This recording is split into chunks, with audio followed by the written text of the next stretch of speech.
So everybody, here we are with this amazing class of Unstoppable Academy. This is day 68, which means around 23 classes are remaining for this course, and after that, of course, it will be over.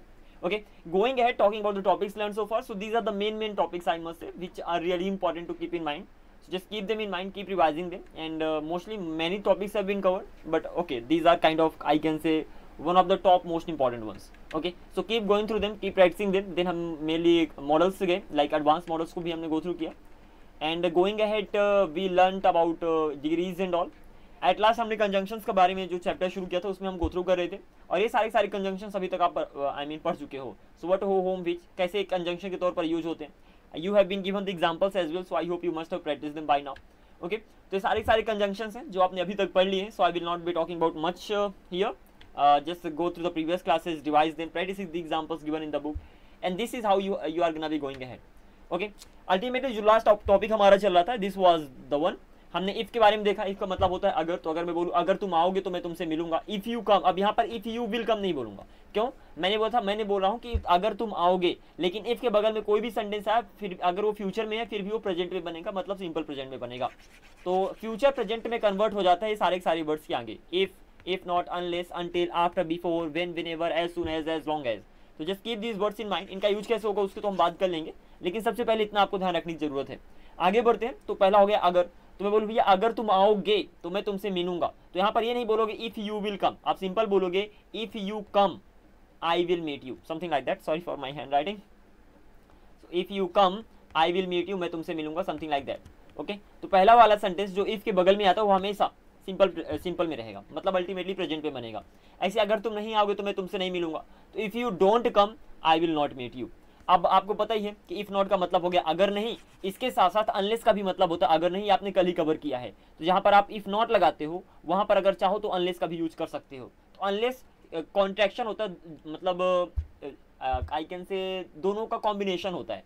तो जहां पर if not आया उस particular sentence से if not दोनों को हटाओ और वहां पर अनलेस लगा दो. अनलेस भी इफ नॉट की मीनिंग को कैरी करके चलेगा. आप कुछ एग्जांपल्स लेते हैं, वहां पर ज्यादा समझ में आएगा आपको. तो लेट्स गो हेड, आगे मूव करते हैं. Let me give you guys some examples so that you should be able to understand in a better way.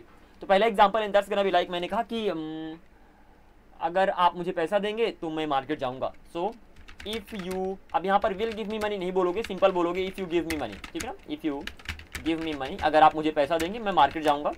I will go to the market, something like this. Okay, this is pretty much easy example. Again if के बगल वाला sentence present में बना, इसको आपको अच्छे से ध्यान रखना है. निगेटिव सेंटेंस बनाते हैं सर, अगर आप मुझे पैसा नहीं देंगे. If you don't give me money मैं मार्केट नहीं जाऊंगा. सो आई विल नॉट का शॉर्ट फॉर्म वोंट हो जाएगा. So I won't go to the market, and this is how you have to translate the sentences. Okay, so market, something like this. So this is the second sentence. Last में मैंने कहा क्या बताया कि कहीं पर भी if आ जाए, this is if over here. Okay, let me highlight it too. So this is if, और यहाँ पर don't में आपका not पहले से ही लगा हुआ है. ठीक है ना. So कहीं पर भी if और not आपको मिल जाए, वहां से if और not को दोनों को हटा दोगे, और दोनों को हटाकर आप unless लगा दोगे. तो यहाँ पर भी ये भी बोल सकते हो unless, and then वहां से not हट जाएगा तो normal sentence बनेगा. तो unless you give me money, I won't go to the market. बाकी sentence पूरा सेम ही रहेगा. So I hope you are getting the point कि सबसे पहले यहाँ पर आपने इफ नॉट लगाया, इफ नॉट को हटाकर सिंपल वहां पर अनलेस लगा दिया. अनलेस क्या बताता है? अनलेस बताता है अगर नहीं. तो अगर नहीं को, तो मैंने बोला if you give me money I will go to the market, अगर आप मुझे पैसा दोगे मैं मार्केट जाऊंगा. If you don't give me money I won't go to the market, अगर आप मुझे पैसा नहीं दोगे तो मैं मार्केट नहीं जाऊंगा. Lastly unless you give me money I won't go to the market, यहाँ पर भी वही बोल रहा हूँ कि अगर आप मुझे पैसा नहीं दोगे तो मैं मार्केट नहीं जाऊंगा. तो यहाँ पर भी अनलेस का मतलब अगर नहीं है. Okay, so this is what you already learned. Going ahead, तो आपने इफ का मतलब देखा, इफ नॉट का मतलब देखा, और अनलेस का मतलब देखा. यहाँ पर तीनों का मतलब होता है अगर. इफ का मतलब हो गया अगर, इफ नॉट और अनलेस का मतलब हो गया अगर नहीं. इसके साथ साथ आपने मीनिंग देखा था कि अनलेस का मतलब जब तक नहीं भी होता है, अगर नहीं तो होता ही है. इफ अनलेस का मतलब अगर नहीं तो होता ही है, उसके साथ साथ अनलेस का मतलब होता है जब तक नहीं, और अनटिल का भी मतलब होता है जब तक नहीं. तो दोनों में क्या अंतर है तो हम पहले ही बात कर चुके हैं, लेकिन थोड़ा आगे यहाँ पर डिस्कस करेंगे. अनलेस अनटिल में मेनली अंतर यही है कि अनलेस का यूज होता है कंडीशन के लिए. जब किसी कंडीशन की बात करते हो, सपोज जब तक बारिश नहीं होगी, सपोज यहाँ पर एक कंडीशन है, मैं टाइम नहीं ला रहा, टाइम के लिए भी यूज कर सकते हो. मैंने बोला जब तक बारिश नहीं होगी मैं नहीं खेलूंगा. ठीक है ना, तो जब तक बारिश नहीं होगी मैं नहीं खेलूंगा, ये मैं एक कंडीशन रख रहा हूँ कि भैया बारिश तो होना ही पड़ेगा अगर मैं खेलूंगा. तो अगर जब तक बारिश नहीं होगी तो मैं नहीं खेलूंगा. तो यहाँ पर आप कंडीशन की बात कर रहे हो.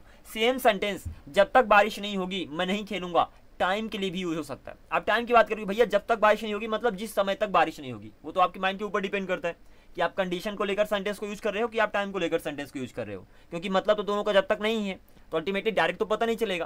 तो वो आपके माइंड के ऊपर डिपेंड करता है कि आप किसको एज अ रेफरेंस लेकर बात कर रहे हो। आप कंडीशन को एज अ रेफरेंस लेकर बात कर रहे हो कि टाइम को एज अ रेफरेंस लेकर बात कर रहे हो। तो अगर कंडीशन की बात करें तो वहां पर अनलेस लगा दो, और अगर टाइम की बात करें तो वहां पर अनटिल लगा दो। फॉर एग्जाम्पल, अगर शर्त है कि भैया देख जब तक बारिश नहीं होगी मैं तुमसे नहीं मिलूंगा, तो unless it rains I won't meet you. और अगर टाइम की बात हो रही है कि भैया जब तक बारिश नहीं होगी मैं बाहर नहीं जाऊंगा क्योंकि बाहर बहुत गर्मी है, तो वहां पर टाइम की बात कर रहे हो, तो वहां पर बोलोगे until it rains I won't go outside because it's very hot outside, something like that. So ultimately depend करता है आपके ऊपर।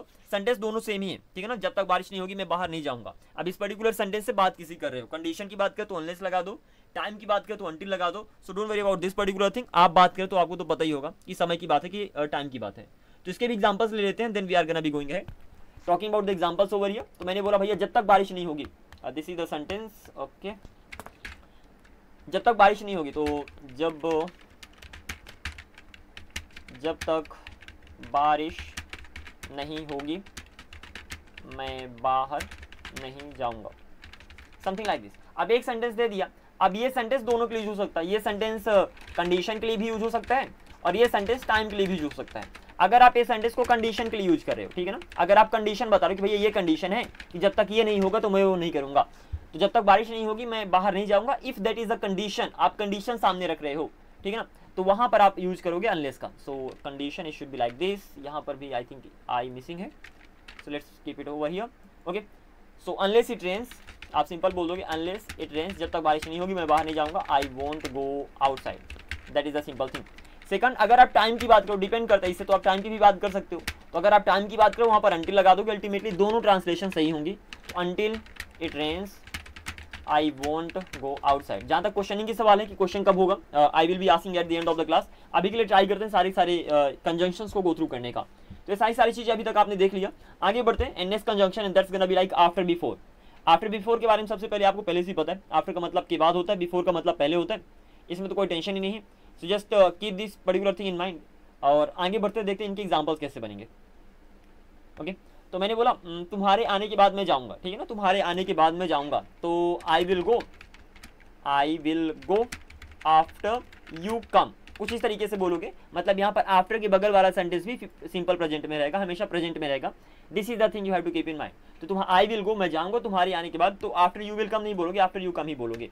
ऐसे ही मम्मी का खाना बनाने के बाद मैं खाना खाऊंगा, ये तो मम्मी के खाना बनाने के बाद पापा खाना खाएंगे, तो father will eat food, simple,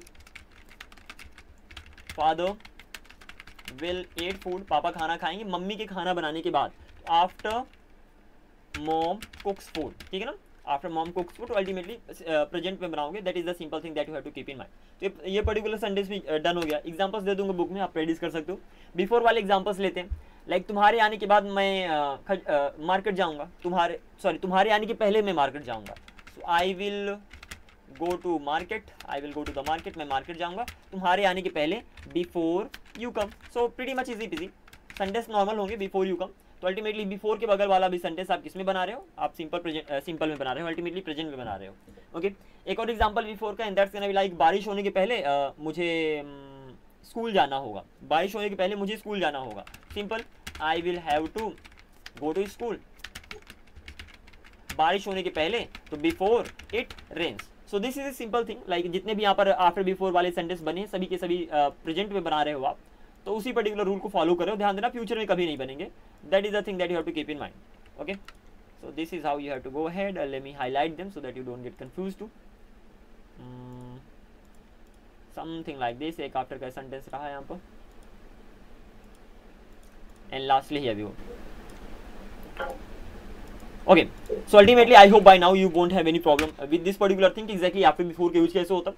sentence के रूल्स वही यूज होंगे जितने भी यहाँ पर मैं रूल्स यूज कर रहा हूँ, सिंपल प्रेजेंट हो, चाहे यहाँ पर विल हैव टू की बात करूँ, चाहे यहाँ पर सिंपल फ्यूचर की बात करूँ, सारे के सारे रूल्स पहले ही बता दिए जा चुके हैं, बस यहाँ पर कंजंक्शन में अलग से लगा रहा हूँ, and that is the only thing, that is the kind of thing which you need to learn, remaining things are the same, okay. Going head, तो यहाँ पर आफ्टर बिफोर के बारे में आपने देख लिया। जब की बात करते हैं, व्हेन, यहाँ पर व्हेन का मतलब होता है जब। अब आपने इसको देख ही लिया, कब देखा, अभी देखा पिछले वाली क्लासेज में। Let's go back and then see. अगर हम पीछे जाएं तो यहाँ पर आपने देखा था कि व्हेन का मतलब कब भी होता है और जब भी होता है, ठीक है ना। जब WH वर्ड से देखा था कि WH वर्ड्स का यूज एज अ कंजंक्शन कैसे होता है, तो यहाँ पर आपने देखा था कि जो व्हेन है, this when I am talking about, इसका मतलब कब भी होता है, इसका मतलब जब भी होता है। हैविंग सेड दैट एग्जांपल्स भी कैसे बनाने हैं वो आपको पहले से ही पता है, बट अगेन थोड़ा सा यहाँ पर स्पेशल केस के बारे में हम देख लेते हैं कि इफ व्हेन भी उसी कैटेगरी में आता है कि व्हेन के बगल में कोई भी फ्यूचर वाला सेंटेंस आ जाए तो प्रेजेंट में बनेगा, ठीक है ना। एग्जांपल मैं बोलूँ जब आप आओगे तो मुझे पैसा दोगे, ठीक है ना। तो जब आप आओगे तो यहाँ पर ये नहीं बोलोगे आप कि when you will come, okay, that's gonna be wrong again over here. So let me change the colour, okay. So ultimately what you are gonna say when you come, ना कि when you will come. So when you come आप मुझे पैसा दोगे, you will give me money. तो when you come you will give me money. ऐसी जब बारिश होगी मैं नाचूंगा, तो व्हेन इट रेन्स, जब बारिश होगी। अब यहाँ पर ये नहीं बोलोगे कि when it will rain, this is going to be wrong over here, क्योंकि अगेन कंडीशन की बात करो, जब कंडीशन की बात करो तो सिंपल प्रेजेंट में बनता है। तो व्हेन इट रेन्स, जब बारिश होगी मैं नाचूंगा, आई विल डांस, ओके। ये जो सेकंड वाला सेंटेंस फ्यूचर में आ रहा है ना, वो बता रहा है कि भैया आप दोनों सेंटेंस फ्यूचर के लिए यूज हुए हैं। तो कंफ्यूज मत हो जाना कि सर कैसे पता चलेगा, किसको तो मैंने प्रेजेंट में बना दिया, तो कैसे पता चलेगा कि हम फ्यूचर की बात कर रहे हैं। वो नेक्स्ट सेंटेंस बता देगा कि when it rains I will dance, मैं डांस करूंगा, मतलब फ्यूचर की बात कर रहा हूँ, समथिंग लाइक दैट। ऐसे ही जब पापा मुझे कहेंगे तो मैं तुम्हें कॉल करूंगा, when father asks me, when father, ask का मतलब कहना होता है जब किसी को कोई काम करने के लिए कहते हो। तो when father asks me I will call you, मैं तुम्हें कॉल करूंगा। अब आई विल का कॉन्ट्रैक्शन भी यूज कर सकते हो, I will call you. So it depends on you completely, like how you want to use that. यहाँ पर सारे व्हेन वाले भी एग्जांपल्स खत्म, एग्जांपल्स अभी दूंगा बुक में भी बहुत सारे आपको मिल जाएंगे। This is how you have to go head. तो व्हेन खत्म। ऐसे व्हेनेवर सारे सिंपल है। व्हेनेवर है, व्हेनेवर मतलब जब कभी भी, या तो जब भी। व्हेनेवर के बारे में पहले ही जान लिया।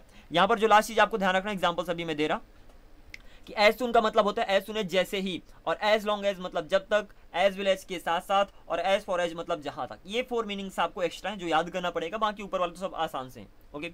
You don't need to worry about much about them, but here as soon as ये जल्दी को बताएगा, सून मतलब जल्दी होता है, तो जैसे ही, ओके।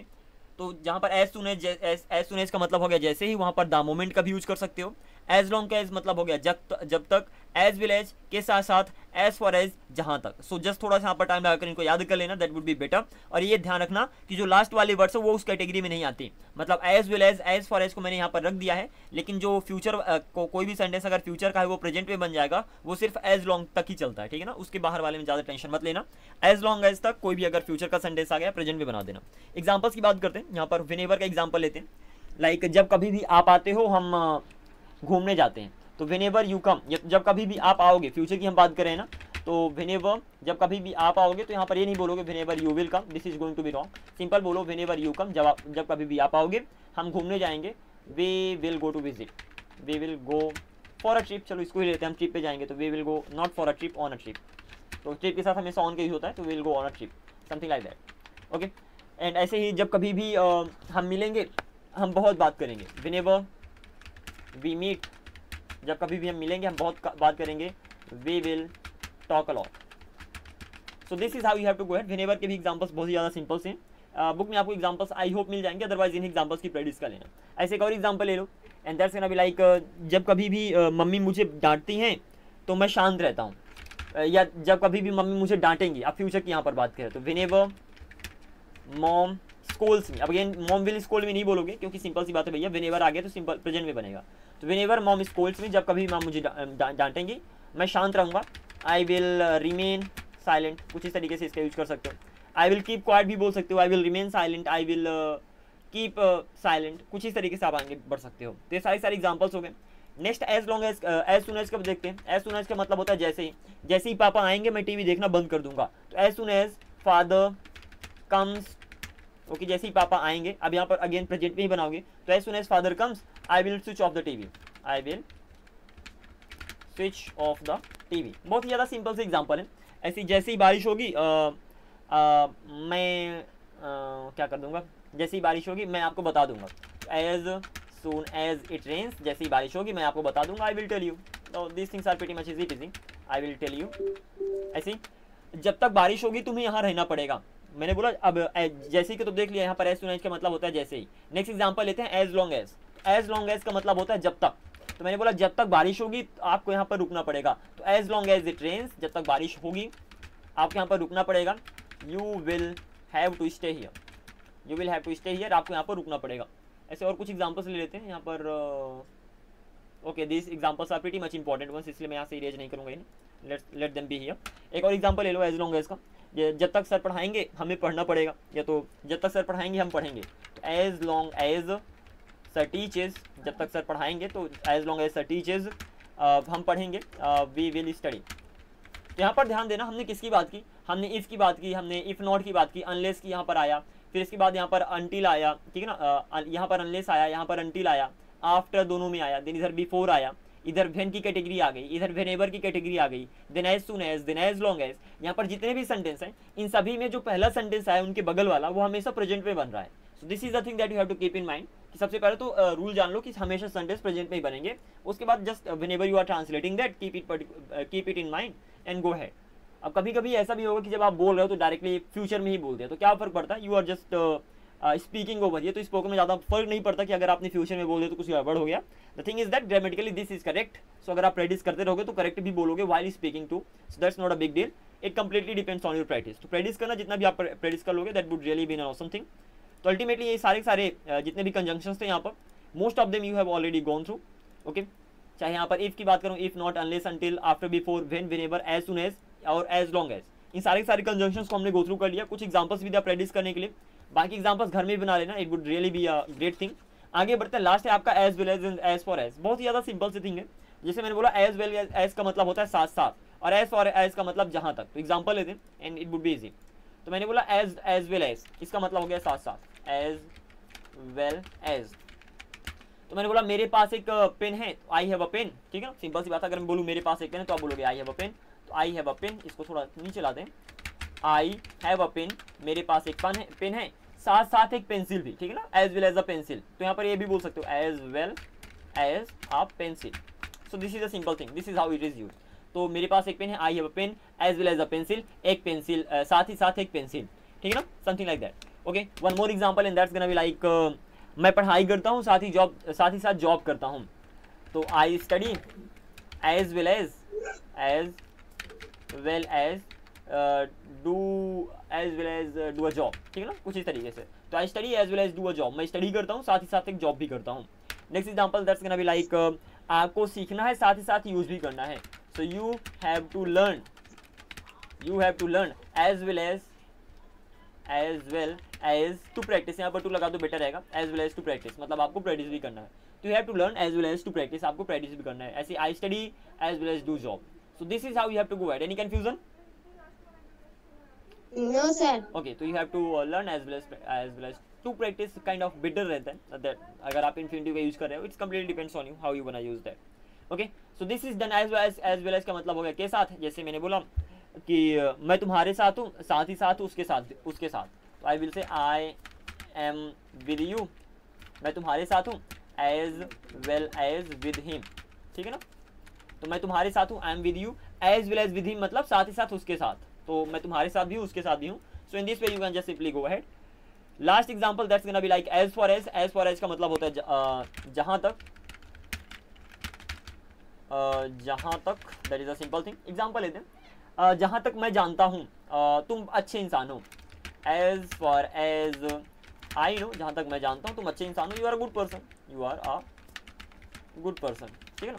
जहाँ तक मुझे लगता है आज बारिश होगी, as for as I think आज बारिश होगी, it will rain today, that is a simple thing. ऐसी जहाँ तक मेरे, अच्छा सवाल कहीं पर भी आ जाए, जब आप बोलते हो ना जहाँ तक मेरा सवाल है मतलब मेरी बात है, तो वहाँ पर कंसर्न का यूज करते हो। कंसर्न की थर्ड फॉर्म लगेगी एज, इसको याद भी कर लेना, एज फॉर एज, फिर सब्जेक्ट आएगा तो as for as I am concern, इसका बहुत ज़्यादा यूज होता है मेनली। तो इसका मतलब होता है जहाँ तक मेरा सवाल है, ठीक है ना, मतलब जहाँ तक मेरी चिंता की जा रही है, something like that. So ultimately as for as I am concern, इसका मतलब हो जाएगा जहाँ तक मेरा सवाल है। अब बात करते हैं सेंटेंस कैसे बनाओगे। जैसे जहाँ तक मेरा सवाल है, मैं बहुत मेहनत करता हूँ, as for as I am concern. Okay, concern है एक्चुअली, वहाँ पर एन मिसिंग है, तो concern something like this, concern. तो as for as I am concern, जहाँ तक मेरा सवाल है, तुम्हें मेरे बारे में चिंता करने की जरूरत नहीं है, you don't need to worry about me, simple. जहाँ तक बारिश का सवाल है, आज बारिश नहीं होगी। As far as the rain is concern, the rain is concerned, आज बारिश नहीं होगी। इट वोंट रेन टुडे, ठीक है ना। ऐसी जहाँ तक मेरे एग्जाम्स का सवाल है, वे आने ही वाले हैं, लाइक मेरे एग्जाम्स होने ही वाले हैं। तो as far as my exams are concern, okay, वे बस आने ही वाले हैं, तो बस आ ही चुके हैं। तो अराउंड द कॉर्नर एक बता रहा हूँ, अराउंड द कॉर्नर का मतलब होता है जैसे कोई चीज़ अगर आ ही गई तो they are just around the corner भी आप बोल सकते हो। दे आर जस्ट अराउंड, यहाँ पर एक फ्रेज है kind of, around the corner. Around the corner मतलब बस आ ही गए हैं। जैसे अगर पेपर आ गए तो आप बोलोगे my papers are around the corner, मतलब मेरे पेपर बस आ ही गए। ऐसे अगर सपोज रक्षाबंधन आ गया, ठीक ना, तो आने वाला, तो आप बोलोगे रक्षाबंधन जब आने वाला तो रक्षाबंधन ही just about the corner. Holi आने वाली है तो आप बोलोगे, या तो दिवाली आने वाली तो दिवाली इज, दिवाली जस्ट लगा दोगे तो उसमें और ज़्यादा जोर दे रहे हो, तो दिवाली जस्ट मतलब बस आने ही वाली है, तो जस्ट अराउंड द कॉर्नर। तो इसका अगर मतलब भी देखोगे ना, around the corner, around the corner मतलब कोने के आसपास। कोने के आसपास, अब कोना तो आपके रूम का कोना बहुत पास ही होता है ना, तो मतलब कोई भी चीज़ अगर बस पास में ही आने वाली है तो वहाँ पर अराउंड द कॉर्नर यूज कर लोगे। इसका मतलब है बस वो चीज़ आ ही गई है तो आने ही वाली है, something like that. Okay, so this is how you have to go ahead. As for as का मतलब हो गया जहाँ तक, और आई एम कंसर्न का मतलब मेरा सवाल है, यू आर कंसर्न तुम्हारा सवाल है। वेल, कुछ इस तरीके से आप आगे बढ़ जाओगे। Okay, so these were the I mean conjunctions which you have covered today. Ultimately यहाँ पर के सारे कंजंक्शंस को आपने गो थ्रू कर लिया है। Whether that is, if example लेते हैं एक डायरेक्टली, जैसे अगर तुम इंग्लिश बोलोगे तो मैं तालियां बजाऊंगा। If you speak English I will clap. अगर तुम इंग्लिश नहीं बोलोगे मैं तालियां नहीं बजाऊंगा। If you don't speak English I won't clap. Then अगर तुम इंग्लिश नहीं बोलोगे मैं तालियां नहीं बजाऊंगा, इसके लिए आप अनलेस का भी यूज़ कर सकते हो। Unless you speak English I won't clap. Then until की बात करते हैं, जब तक तुम इंग्लिश नहीं बोलोगे मैं तालियां नहीं बजाऊंगा। अगर मैं कंडीशन की बात कर रहा तो unless you speak English I won't clap. और अगर मैं टाइम की बात करूँ कि जब तक तुम इंग्लिश नहीं बोलोगे, मतलब जिस समय तक तुम इंग्लिश नहीं बोलोगे, तो until you speak English I won't clap. तुम्हारे इंग्लिश बोलने के बाद मैं ताली बजाऊंगा तो I will clap after you speak English. तुम्हारे इंग्लिश बोलने के पहले मैं ताली बजाऊंगा तो I will clap before you speak English. जब तुम इंग्लिश बोलोगे मैं ताली बजाऊंगा, so when you speak English I will clap. जब कभी भी तुम इंग्लिश बोलोगे मैं ताली बजाऊंगा, so whenever you speak English I will clap. जैसे ही तुम इंग्लिश बोलोगे मैं ताली बजाऊंगा, तो as soon as you speak English I will clap. और वहाँ पर द मोमेंट का भी यूज़ कर सकते हो, तो आप ये भी बोल सकते हो the moment you speak English I will clap. ऐसी एज लॉन्ग एज, जब तक तुम इंग्लिश बोलोगे मैं ताली बजाता रहूँगा, so as long as you speak English I will keep clapping. Keep का मतलब होता है कोई काम करते रहना। देन मैं इंग्लिश बोलने के साथ साथ ताली बजाऊंगा, I will speak English as well as clap, something like that. Okay, lastly जहाँ तक मेरी इंग्लिश का सवाल है, मैं अच्छे से इंग्लिश बोल सकता हूँ। तो as far as my English is concern I can speak English very well. Is that clear? Yes sir. This is how, कोई भी एक सेंटेंस ले लो, ट्राई करो सब में बनाना। एक सेम फॉर्मेट में तो नहीं बनेगा, बट ये हिंदी मीनिंग देखकर सेंटेंस बना लो, फिर उसको ट्रांसलेट कर दो, and this is how you have to go ahead. इसके बाद भी अगर दिक्कत आ जाए तो आप simple ChatGPT, I am just simply telling you one way, ChatGPT के पास जाओ, उससे बात करो, उसे कहो कि भैया मुझे कुछ एग्जांपल्स दो, सो दैट मैं इस पर्टिकुलर टॉपिक की प्रैक्टिस कर सकूं। एग्जांपल डिफिकल्ट लगे तो कहो आसान से वर्ड्स यूज करो, खुद के वर्ड्स दे दो कि अच्छा इसको यूज करके बनाओ। तो this is how you have to practice. So first of all, अगर किसी टॉपिक की प्रैक्टिस करना तो जाकर सिंपली एआई बोर्ड से प्रैक्टिस कर लो, और अगर जनरल कन्वर्सेशन करना है तो लोगों से जाकर बात करो, that would really help a lot. क्योंकि किसी भी जीपीटी से या किसी भी एआई सॉफ्टवेयर से कितनी भी बात कर लो, वो काइंड ऑफ फीलिंग नहीं आएगी जैसे हम एक ह्यूमन बीइंग से बात करते हैं। So for that thing you will have to talk to a human being, so just talk to them as much as you can. Okay, so let's go ahead. These are the topics that we covered. Examples को बता देना sir, अगर कम होंगे तो मैं कल और दे दूंगा, not a big deal, but अगर आप खुद से बना पा रहे हो examples को, that is the best thing. ठीक है ना? Okay, talking about the examples, I don't think I have given them. Okay, अच्छा यहाँ पर कुछ examples हैं, चलो बढ़िया। सभी को तो नहीं पता सर कि सभी को मैंने दिया, लेकिन कुछ दिया। जैसे यहाँ पर सारे इफ के एग्जांपल्स हो गए, प्रेडिक्ट करना, इफ नॉट के एग्जांपल्स हो गए, अनलेस एंड देन एग्जांपल्स नहीं है। I am sorry, I never got to manage, I could not manage to just give the examples over here, so that's my bad, but okay, एक काम करना simple से sentence को बना लेना, बहुत ही ज़्यादा आसान है। Examples I have already given, some of the examples have been given here over here, so just practice all the examples, and इसी तरीके से क्या जितने भी बनाना उतने बना सकते हो, इतने काफ़ी हैं समझने के लिए। एंड देन अगर फिर भी कमी पड़े तो बता देना, I will try to give more examples directly over here. Okay, तो ये सारे कंजंक्शंस थे जिनको आपने अभी कवर किया है, एंड एट लास्ट जो हम कल देखने वाले हैं, they are gonna be these conjunctions. इसमें भी बहुत सारे आपको बनते होंगे, जैसे एंड मतलब हो गया, और और मतलब हो गया या, एज मतलब हो गया जैसा, के तौर पर, के नाते, सच, इन सारे के सारे डब्ल्यू वर्ड्स हम सॉरी कंजंक्शंस को कवर करने वाले हैं। सो अगर आप चाहते हो थोड़ा एक्स्ट्रा में मेहनत करना तो इन सबको याद करके आ जाना, ठीक है ना। Otherwise I will be talking इनका यूज कैसे करोगे, so we will go through it tomorrow and then कुछ और है सर, जितने भी कंजंक्शंस हैं हम ट्राई करेंगे सबको कवर करने का, जो भी कंफ्यूजिंग से टॉपिक्स हैं। दो अब इधर तो एग्जांपल्स तो नहीं है, बट एग्जांपल्स मैं ट्राई करूंगा directly while teaching, I am gonna give you examples, so these things are gonna be easy peasy. So it doesn't matter which conjunction you talk about, all the conjunctions are going to be covered, so just stay tuned and in this way we are gonna be going ahead. Is that clear? अरे समझे? धन्यवाद जी। अब बात करते हैं examples की। Like इतना तो ठीक है, पढ़ लिए, कुछ डायरेक्टली क्वेश्चन नहीं करता हूँ सर, एग्जांपल्स की कमी हो तो बता देना। अब now I am just gonna ask questions for 5 minutes and you have to answer them. Is that clear to you? Yes sir. पहला क्वेश्चन, जब कभी भी आप आते हो केक लाते हो, कम ऑन, जब कभी भी आप आते हो, जब कभी भी के लिए क्या लगाओगे? जब कभी भी whenever you come, आप केक लाते हो, बनाओ you bring the cake। हाँ, you bring a cake, simple चलेगा, you bring a cake, कुछ इस तरीके से आप आगे मूव कर जाओगे। यहाँ पर ये भी बोल सकते हो whenever you come, जब कभी भी आप आते हो। अब यहाँ पर you get a cake, get का भी मतलब लाना हो जाता है, ठीक है ना। तो चाहे bring का यूज करो, चाहे get का यूज करो, you get a cake, मेरे लिए, फॉर मी, ठीक है ना, ऑन माई बर्थडे, मेरे बर्थडे पर। This is how you have to just simply go ahead. आगे बढ़ते हैं, next question and that's gonna be like,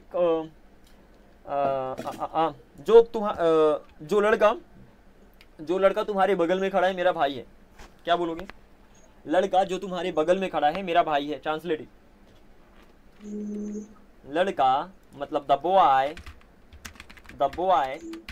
जो तुम्हारे बगल में खड़ा है। अब यहाँ पर जो के लिए क्या लगाओगे बताओ? लड़का जो तुम्हारे बगल में खड़ा है मेरा भाई है, तो द बॉय। अब जो के लिए यहाँ पर क्या लगाओगे? अगर आपको याद हो तो वर्ड का भी मतलब जो होता है, अगर आपको याद हो तो वर्ड का भी मतलब जो होता है, हु का भी मतलब जो होता है, विच का भी मतलब जो होता है।